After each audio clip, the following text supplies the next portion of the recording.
Le dernier quart d'heure de Smart Bourse. Chaque soir, c'est le quart d'heure thématique. Le thème ce soir, c'est celui de l'Europe et on s'interroge sur les nouvelles forces boursières de l'Europe avec Anis Lalou qui est à mes côtés, le directeur des investissements d'Aperture Investors. Bonsoir Anis. Bonsoir. Merci beaucoup d'être là. Alors, la séance du jour est intéressante parce qu'on voit un petit coup de mousse sur le secteur du luxe après la publication de Burberry en Angleterre. Et c'est vrai que, je le disais en introduction de l'émission, le luxe, historiquement, est le secteur pour lequel on a envie d'investir en Europe. C'est le secteur sur lequel il n'y a pas de rivaux à l'échelle mondiale.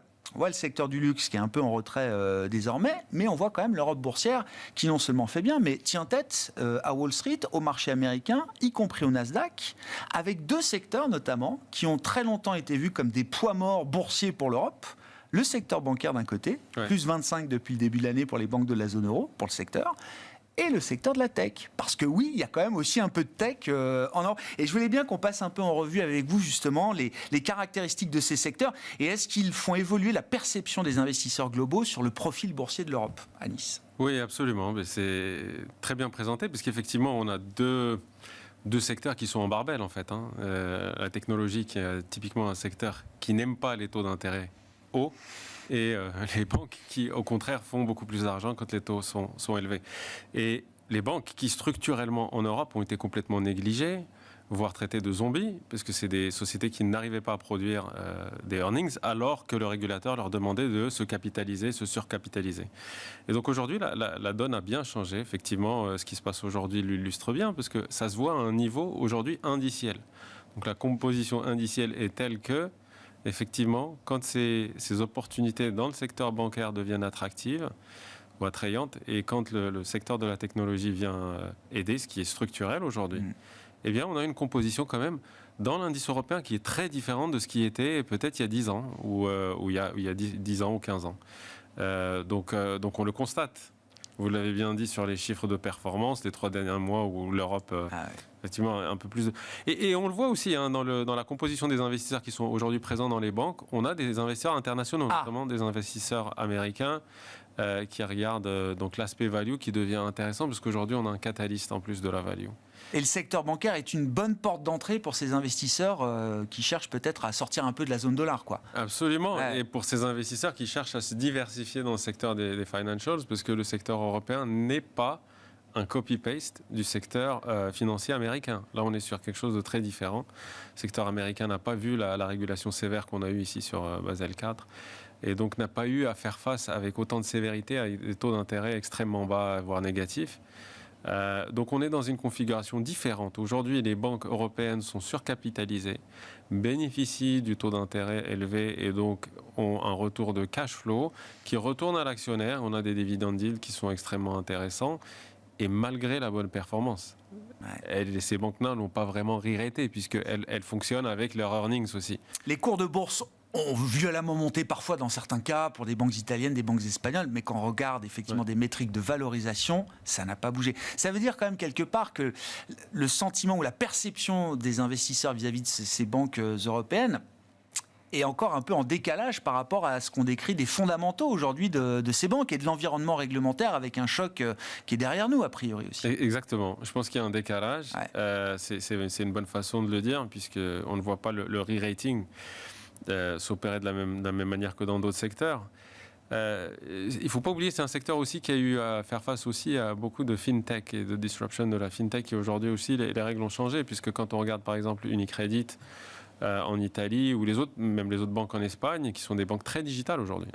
Donc même le niveau de concurrence, le niveau de concurrence est remis à plat. Donc oui, et je dirais que les fintech ont peut-être pas fait les preuves qu'on attendait d'elles également. C'est pas évident quand même de remplacer les banques, en tout cas sur certains de leurs métiers. Clairement, on a pu le voir.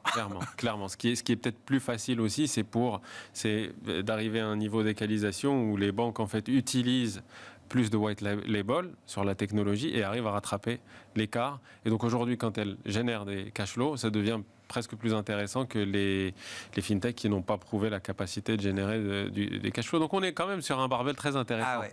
On va parler de la tech, mais juste pour finir sur les banques, moi j'ai connu la période justement post-grande crise financière où les banques européennes, comme vous dites, au pire étaient vues comme des zombies, au mieux étaient vues comme du trading, des valeurs de trading. Pour vous, c'est plus que ça aujourd'hui. Il y a quelque chose de structurel quand même à jouer autour du secteur bancaire européen.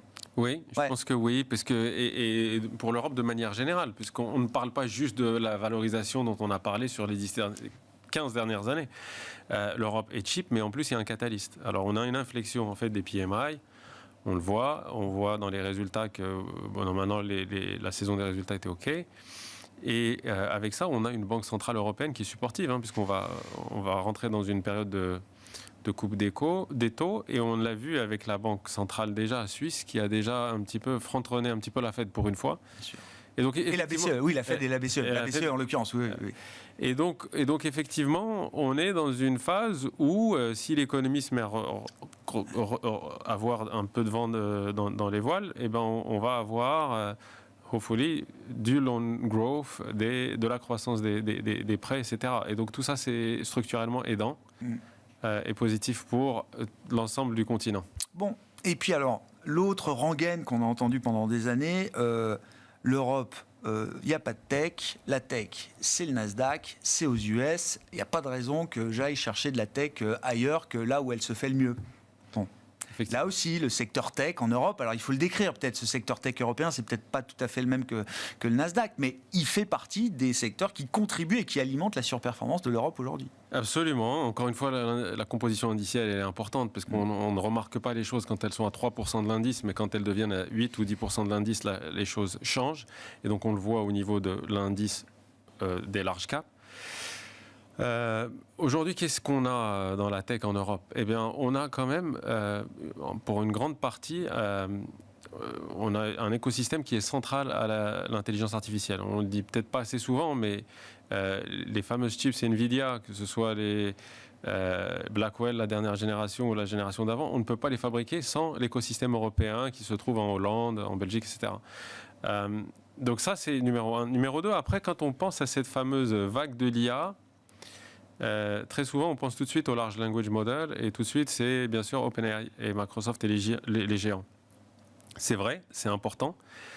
Néanmoins, ce qui est intéressant avec l'IA, c'est son aspect un petit peu très généraliste. C'est l'application. C'est comment les sociétés... C'est pas des applications qui vont être inventées, c'est toutes les industries qui vont devoir appliquer cette IA à elles-mêmes. Donc, quand on voit par exemple des sociétés qui sont très anciennes, des sociétés fondées au début du siècle dernier. Je pense notamment à la grande agence de pub en France. Et on voit comment elles ont... Qu'on appelle Publicis, c'est ça, oui. Non, mais... Donc voilà, et qui a recentré son business model entièrement sur l'IA. Aujourd'hui, c'est Core AI qui est le fondement de la société. Donc un achat stratégique d'un actif qui détient les datas aux États-Unis, qui s'appelle Epsilon. Et du coup, ça change la donne. Donc, quand on pense à l'IA, il faut aussi penser à la data et au savoir-faire qu'ont accumulé pendant des années ces sociétés industrielles européennes et qui ne vont pas disparaître sans prendre grand avantage de ça. Donc, le premier qui va faire ça, et notamment, on pense aussi à des grands secteurs aussi comme la pharma, on entend beaucoup parler, ça prend du temps. Je rappelle que l'indice européen est très lourd en pharma et que l'impact est un impact multimilliard. Mais comme vous dites, le marché a bien conscience, au-delà du phénomène Nvidia, qui restera évidemment l'emblème de cette explosion de la nouvelle génération de l'intelligence artificielle, mais le marché a bien compris que les acteurs qui disposeront de la donnée et de la bonne donnée, on le disait tout à l'heure dans le débat, mais c'est un peu garbage in, garbage out aujourd'hui les modèles. Donc si la donnée n'est pas bonne à l'entrée, le résultat n'est pas bon à la sortie. Ça, c'est un aspect clé du thème d'investissement IA et la capacité des entreprises à se transformer autour de l'IA. Et là, il n'y a pas de raison que les entreprises françaises aient moins de qualité, ou européennes, pardon, aient moins de qualité de ce point de vue-là que d'autres entreprises dans le monde. Absolument, parce qu'il y a des sociétés qui ont justement ce genre de data. Alors, je citais un exemple, mais il y en a un certain nombre qu'on voit dans les large caps en Europe. qui font qu'effectivement, l'IA devient vraiment un catalyste et un point fort. Ouais. Beaucoup plus qu'un point fort. Alors, revenons sur la valo, puisque on aime bien parler de la valo, mais là, on a un valo avec un catalyste. Là, on a des sociétés qui sont du type Nasdaq. Je rappelle que Linde, par exemple, une société allemande qui était listée en Allemagne et qui est devenue trop large, une market cap trop importante pour le DAX, est partie se lister au Nasdaq. Bien sûr. Partie se lister au Nasdaq à un multiple de S&P qui est aujourd'hui a rattrapé le retard et qui traite un multiple de Nasdaq. Donc on a des sociétés qui sont Nasdaq grade, j'ai envie de dire, qui sont comme des sociétés du Nasdaq, et qu'on peut acheter en Europe à des multiples qui sont inférieurs au S&P. Alors, en plus de ça, avec l'aspect barbell, on peut avoir un multiple qui est encore plus faible que le S&P. Je rappelle que le S&P traite à une prime de 40% par rapport à l'Europe et que le Nasdaq traite à une prime de 25% par rapport au S&P. Donc, ça fait quand même beaucoup plus qu'un. Oui, j'adore. On a la qualité du Nasdaq au prix du S&P. Pour certaines entreprises en Europe. Voire moins. Mais si on fait un portefeuille barbell. Ouais. C'est la fin de la discussion, Anis, mais... Ouais, il faut se dépêcher de les acheter et de les valoriser, ces boîtes, parce que comme vous le dites, sinon elles s'en vont. Là, vous avez cité Linde. L'exemple du moment, vous l'avez bien en tête comme tout le monde, c'est Total Energy. Et ce que ça crée comme... Mais débat très sain, d'ailleurs, je trouve, à avoir. Voilà. Oui. Mais attention, parce qu'effectivement... Alors, je ne pense pas que toutes les boîtes européennes vont aller les lister aux États-Unis, ce serait pas réaliste. Elles n'ont pas toute vocation à le faire. Voilà. Ça, néanmoins, je pense qu'effectivement, ça met vraiment l'attention sur la valorisation. Merci beaucoup Anis, merci d'être venu discuter des forces boursières de l'Europe, des nouvelles forces boursières de l'Europe. On trouve des entreprises de qualité Nasdaq pour beaucoup moins cher que celles qu'on paye sur le Nasdaq aujourd'hui aux États-Unis. Anis Lalou, directeur des investissements chez Aperture Investors, qui était avec nous, l'invité de ce quart d'heure thématique de Smart Bourse ce soir.